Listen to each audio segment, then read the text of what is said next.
Ngibingelele kuzo zonke indawo la okufinyela khona lo mbukiso. Igama lami nguVusi umavusana, bayamazi abaningi kuyo le channel bafowethu.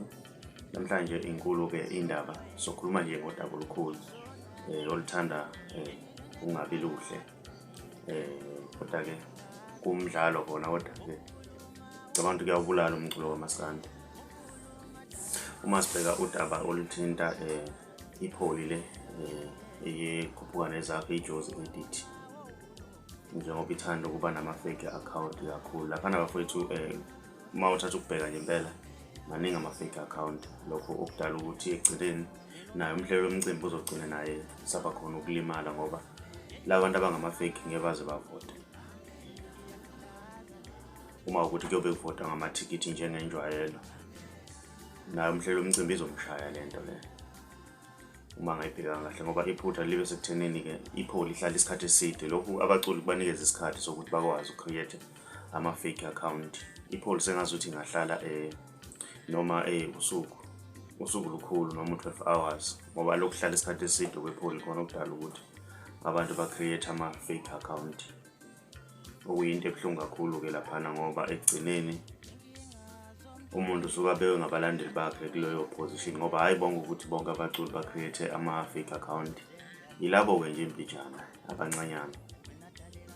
Yabona nje masokhuluma iqiniso nje, hayithi ngoba ngemzondo unjoko, kodwa-ke nje hayi bafowethu, uma ngathiwa kwenziwa i-audit bafowethu, hayi laphana kungavela amahlazo, ngoba ukwazi ukuthi umuntu abe no-Facebook anganayo ngisho umngane oyedwa umuntu, kodwa ukuvotele lowo muntu akaze aposte ngisho ipost eyodwa, kodwa uthi umlandeli wakho lowo muntu. Bafowethu nje kubuhlungu leyo nto leyo, kubuhlungu kakhulu. Ngiyafisa ukuthi mina kwenziwe i-audit ngaleya lokho, zana ayenze i-audit nayo ngelovi abuke lama-fake account lawa. So lokhu sithi thina abaculi abalandeli kanti ama-fake, vele ama-fake. Nami nje bathi check bonke abalandeli laphana komunye umculo, uthola ukuthi kade awunumber 7 ukudlula kosuku olulodwa nje solapha kunumber 4. Lokho kudala ukuthi-ke kubonakala ukuthi ama-fake account lawa nama-fake nje account. Nawe noma ungathi uyangena ubuka nje amagama, even show my friend bayavota, bakuvotela kanjani my friend, bakwazi lapho besithi nje adlule lelo daba bafowethu oluthinta ama-fake account alaphana kwipholi.